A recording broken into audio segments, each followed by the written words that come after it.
पुराणों में एक बहुत सुंदर वर्णन आता है कि पुराणों में पक्षियों ने भी अतिथि सेवा की है। मिला क्या उनको?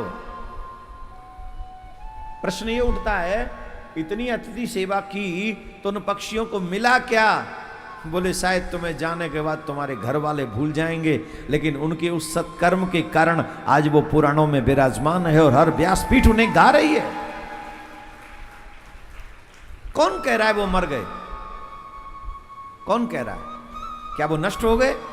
ना वो नष्ट हैं ना वो मिटे हैं। एक बार एक बहेलिया शिकारी शिकार पकड़ने के लिए गया, उसे पूरे दिन कुछ नहीं मिला।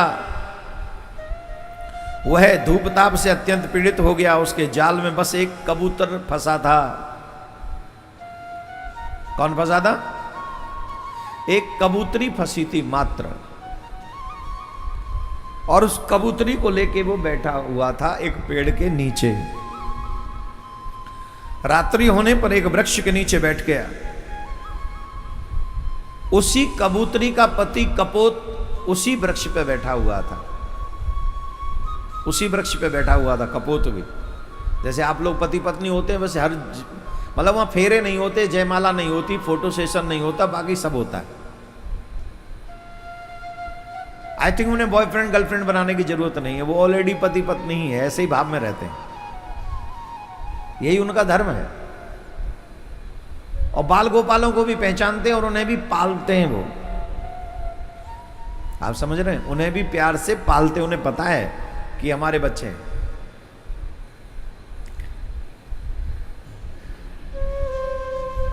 लेकिन देखा, जिसने मेरी पत्नी को बांध रखा है जाल में, सर्दी पड़ रही है, ठंड पड़ रही है, बारिश और धीरे धीरे पड़ रही है, जिसके कारण शिकारी को ठंड लग रही है।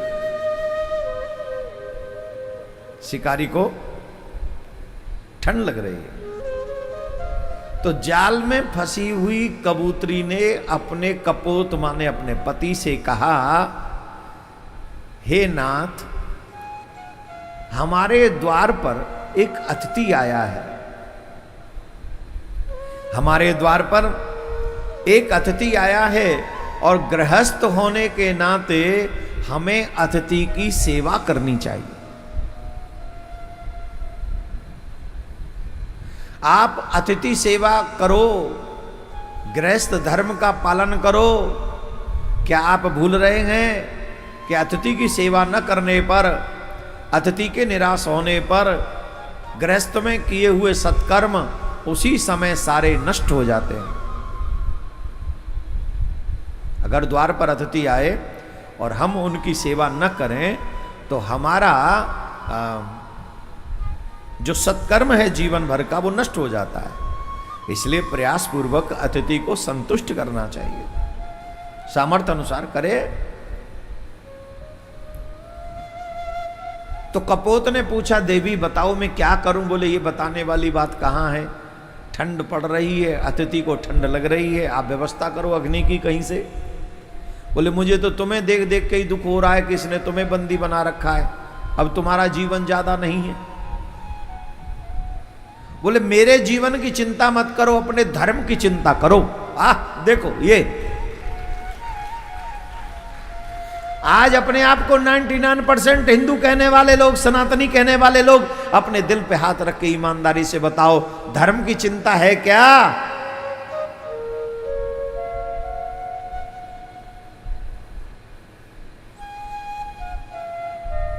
धर्मो एको ही गच्छति, एक धर्म ही तुम्हारा सच्चा मित्र है जो तुम्हारे साथ जाएगा। ये पक्षी भी जानते हैं। और हमने धर्म को सिर्फ और सिर्फ अपने मतलब के लिए यूज कर रहे हैं। मंदिर इसलिए मत जाओ कि लोग तुम्हें धार्मिक समझें, मंदिर इसलिए जाओ कि मेरे ठाकुर जी समझें कि ये मेरे पुत्र को, मेरी पुत्री को याद हूं कि मैंने ही संसार में से भेजा है। अरे इन लोगों का क्या है, आज तुम्हें धार्मिक समझेंगे, कल छोटी सी गलती हो जाए तुम्हें राक्षस घोषित कर देंगे। ये जाने पहचाने बिना कि गलतियां तो सबसे होती हैं। ये 100 नहीं 1000 अच्छाइयों को भूल जाएंगे, मात्र एक गलती को इंटरनेट पर प्रमोट कर देंगे। और पूर्वाग्रह से ग्रसित अगर कुछ लोग हुए तो गलती न होने पर भी गलती बना के घोषित कर देंगे। तो लोगों की बातों में अगर आप जाओगे तो वो पूर्वाग्रह से ग्रसित हैं। They don't like you, they don't like you, तो तुम्हारी हर अच्छाई में वो बुराई निकालेंगे। हाँ जी कि ना जी? जोर से बोलो। इसलिए धार्मिक मत बनो कि लोग तुम्हें धार्मिक समझें, इसलिए धार्मिक बनो क्योंकि धर्म ही तुम्हारा सच्चा मित्र है। और जिनके लिए नाटक कर रहे हो, ये सब नाटक और नाटक खोर यहीं रह जाएंगे धरती पे, कोई तुम्हारा साथ नहीं देगा।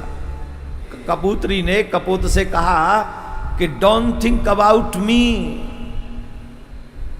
मेरे बारे में मत सोचो, only think about your responsibilities, your dharmas, तुम अपने धर्म के बारे में सोचो। तुम्हारा धर्म है, तुम्हारे द्वार पर कोई अतिथि आया है, तुम उसकी सेवा करो। संकट नहीं, सत्य के बारे में सोचो। तो वो कबूतर वहां से उड़ा।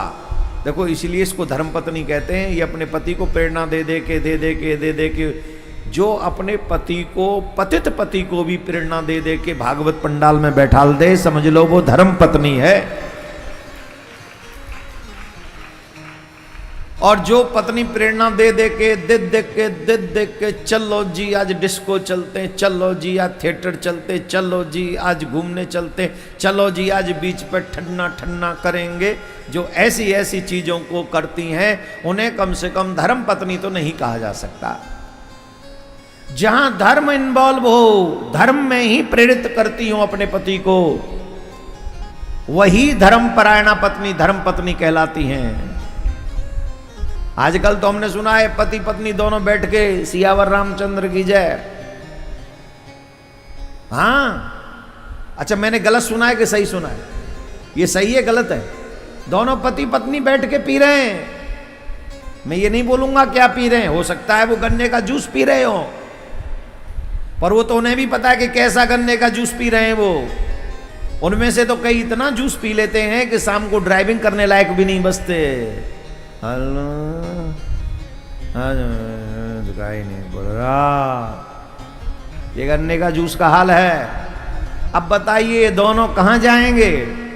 ये धर्म मार्ग है कि अधर्म मार्ग है? बताओ जरा, जवाब दीजिए। तो ये अधर्म के मार्ग पर जो ले जाए वो न पति हो सकता न पत्नी हो सकती। वो तो पूर्व का किया हुआ कोई पाप होगा जो इस जन्म में हमारा साथ दे रहा, हमें नरक ले जाने के लिए और तैयारी कर रहा। तो बी केयरफुल। इन पक्षियों से सीखो। कबूतरी ने अपने पति को प्रेरणा दी कि अतिथि सेवा करो, और वो भी उस कबूतरी ने की जो खुद के प्राण संकट में है, मरेगी ही।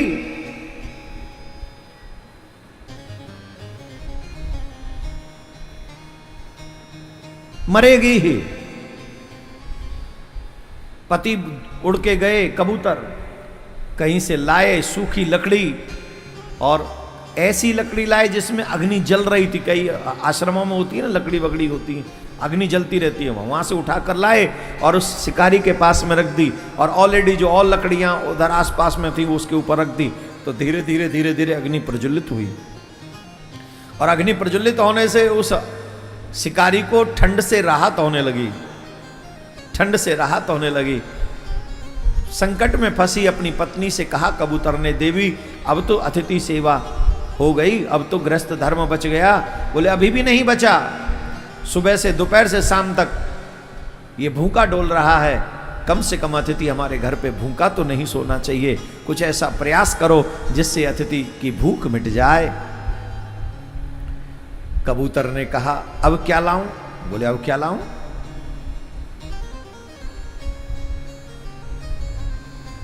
सोच रहे हैं? बोले नहीं, मैं समझ गया। और इतना कहते ही उस कबूतर ने छलांग लगा दी अग्नि में। मेरी पत्नी ने तो तूने पकड़ ही रखी है, इसे छोड़ दे, मानो इशारा हो, ये अपने बच्चों को देख लेगी, और मैं तेरा आतिथ्य करता हूं, तू मुझे स्वीकार कर ले भोजन के रूप में। प्राण देकर भी जो धर्म की रक्षा करे, ऐसा कबूतर। ये दृश्य देखते ही कबूतर को देखा कि अग्नि लाया, कबूतर को देखा कि ये अग्नि में कूद गया। ये दृश्य देखते ही शिकारी रूह कांप गई, वो कांपने लगा। अरे धिक्कार है मेरे जीवन के लिए, मैं इन पक्षियों की तरह भी नहीं हूं। इन पक्षियों ने मेरे प्राण बचाने के लिए अपने प्राणों की आहुति दे दी, और मैं अपना पेट भरने के लिए न जाने कितने पक्षियों को मारता हूं, कितने जीवों को मारता हूं। धिक्कार है। ऐसा सोचते ही उस शिकारी ने कबूतरी को छोड़ दिया और प्रण कर लिया कि आज के बाद मैं कभी भी जीव हत्या नहीं करूंगा। लेकिन जैसे ही कबूतरी को छोड़ा, आहा वो कितनी धर्मपरायणा रही होगी। हे नाथ, आपने अपने प्राणों का त्याग करके अतिथि सेवा की है। मैं सौभाग्यवती हूं कि मुझे ऐसा पति मिला धर्मपरायण। तो मैं भी आपका अनुकरण करती करती इसी अतिथि सेवा को करूंगी, गृहस्थ आश्रम का पालन करूंगी। हे नाथ, हे द्वारका नाथ, हे सोमनाथ, तुम मेरे बच्चों का ध्यान रखना, मैं धर्म का ध्यान रखती हूं। ऐसा कहकर वो भी अग्नि में कूद गई।